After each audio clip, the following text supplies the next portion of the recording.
Bonjour mes amis, que Dieu vous bénisse tous, que le Saint-Esprit, notre Seigneur, guide, le Seigneur Jésus en esprit, vienne guider notre compréhension afin que nous puissions l'appliquer dans notre vie quotidienne, afin que nous puissions l'appliquer dans nos choix. Saviez-vous que Dieu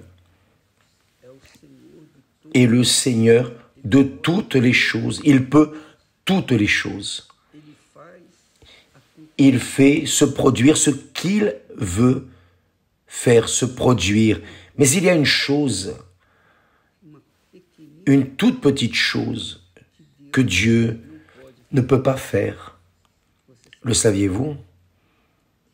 Dieu ne peut pas imposer sa volonté à nous. Sa volonté est bien claire. Il a parlé à travers les patriarches, les prophètes, il a parlé à travers David, il a parlé à travers Jésus ou à travers les apôtres. Il parle à travers sa parole, mais il n'impose pas en aucune façon sa volonté, parce qu'il veut que nous fassions sa volonté de manière libre et spontanée, comme une offrande. L'offrande est quelque chose de libéral, de spontané, que la personne fait parce qu'elle a le désir de le faire. Elle veut faire cela. Elle aime parce qu'elle aime. Et quand la personne aime, elle veut donner le meilleur de soi à la personne aimée. C'est ce qui est arrivé. C'est ce que Dieu a fait. Il a tant aimé le monde que spontanément, libéralement, il a donné son Fils pour sauver ceux qui croient en lui. Qui croit dans le Seigneur Jésus accepte, concorde avec Dieu et soumet sa volonté à la volonté de Dieu. Soumet sa volonté au royaume de Dieu. Soumet sa volonté à la gouvernance de Dieu. C'est pour cela que Jésus a dit « Cherchez premièrement le royaume de Dieu », c'est-à-dire cherchez premièrement la soumission au royaume de Dieu. Cherchez premièrement la gouvernance de Dieu. Maintenant, vous imaginez juste un peu, pensez avec moi.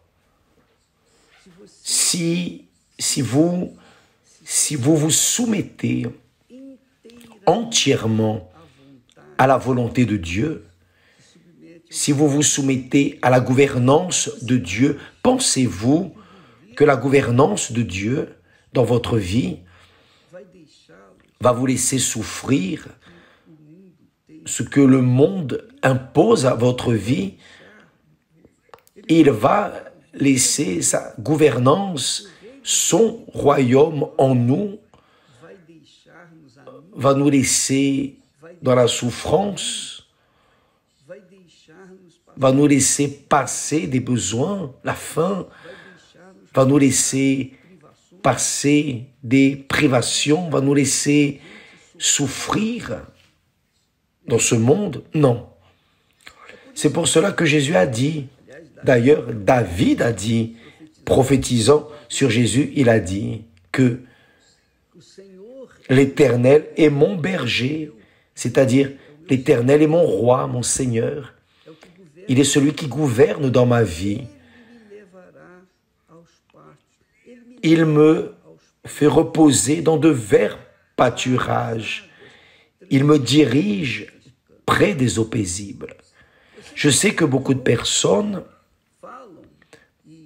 parlent et citent et récitent par cœur la parole de Dieu. Ah, l'Éternel est mon berger, je ne manquerai de rien, mais tout manque.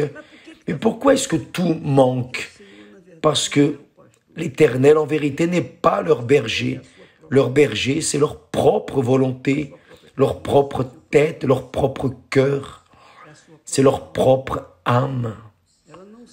Elle ne s'est pas soumise, elle ne s'est pas livrée, elle ne s'est pas rendue à la volonté du Seigneur. Donc, lorsqu'elle est menée au désert, aux afflictions, par le mal, par les mauvais choix, par les intuitions du cœur, trompeur, elle ne peut pas se plaindre, elle ne peut pas dire « Ah, Seigneur, c'est écrit, l'Éternel est mon berger, je ne manquerai de rien, mais tout me manque. » Mais il n'est pas votre berger, comment pouvez-vous exiger de lui sa gouvernance?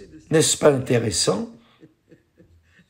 Les personnes utilisent beaucoup la foi associée au cœur, au sentiment, et non à la tête.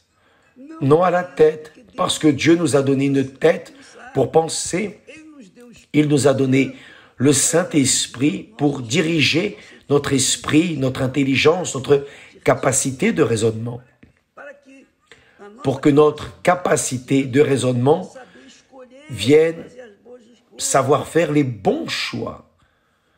Et lorsque la tête est conduite par le Saint-Esprit, alors celui qui a le Saint-Esprit dirigeant sa vie se soumet à la volonté de Dieu, se soumet à la gouvernance de Jésus, se soumet au berger divin, à notre souverain sacrificateur. Mais celui qui ne l'est pas se soumettra comment? Et là est la différence entre enfant de Dieu et enfant du monde. L'enfant de Dieu veut faire la volonté du Père. L'enfant de Dieu veut faire la volonté de son Père. C'est ce que Jésus a fait. Jésus a dit, ma nourriture consiste à accomplir la volonté de mon Père. Lui-même s'est soumis, s'est assujetti à la volonté du Père ici sur terre. Comment ne ferions-nous pas la même chose? Donc, beaucoup de personnes se plaignent de leur vie mesquine, misérable, même disant être chrétien, rien de tout cela. On peut appartenir à une église, n'importe quelle église, y compris l'église universelle, mais si vous ne soumettez pas à la volonté de Dieu, vous allez continuer seul et personne ne pourra rien faire pour vous. C'est vous qui devez choisir. J'ai choisi servir mon Seigneur. J'ai choisi. Et servir le Seigneur et faire sa volonté, ce n'est pas être pasteur, un serviteur de Dieu, tout simplement. C'est vivre la vie en accord, rigoureusement en accord avec sa volonté. Cela veut dire servir Dieu. Ça, c'est faire la volonté de Dieu. Dieu est sanctifié dans la vie de ses enfants qui, évidemment, font sa volonté, veulent faire sa volonté. Donc, vous qui avez choisi le mal, vous qui avez fait vos mauvais choix, pris vos mauvaises décisions, qui souffrez, ne culpabilisez pas Dieu, ne soyez pas injuste. Dieu fait sa part. Il veut régner en vous, il veut régner dans votre âme qui est le centre de vos émotions, de vos volontés. Il veut régner, il veut diriger votre volonté. Si vous le laissez diriger votre volonté, c'est-à-dire votre âme, il conduira votre âme au vert pâturage, aux eaux paisibles de repos. Mais si vous ne le laissez pas, il ne peut rien faire parce qu'il est limité, il ne peut pas imposer sa volonté. Il tout simplement met à disposition. J'ai tant aimé le monde que j'ai donné mon Fils afin que celui qui croit en lui ne périsse pas, mais qu'il ait la vie éternelle. Donc qui croit, concorde, se soumet et fait ma volonté, dit l'Éternel. Mais qui ne croit pas, ne le fait pas. Facile, c'est facile, facile, simple, simple. Il suffit de vouloir, d'obéir, de faire la volonté de Dieu. Avez-vous compris, mes chers amis? Pensez-y. Votre vie est le résultat de vos choix. Ma vie est le résultat de mes choix. Ce que j'ai choisi hier, je le moissonne aujourd'hui. Ce que je choisis aujourd'hui, je le moissonnerai demain.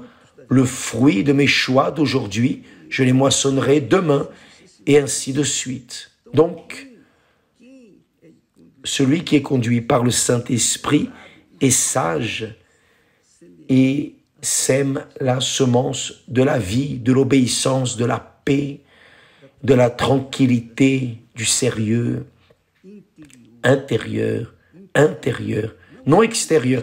Extérieurement, nous avons des guerres. Extérieurement, il y a des guerres. Mais dans notre intérieur, nous portons la paix, grâce à Dieu.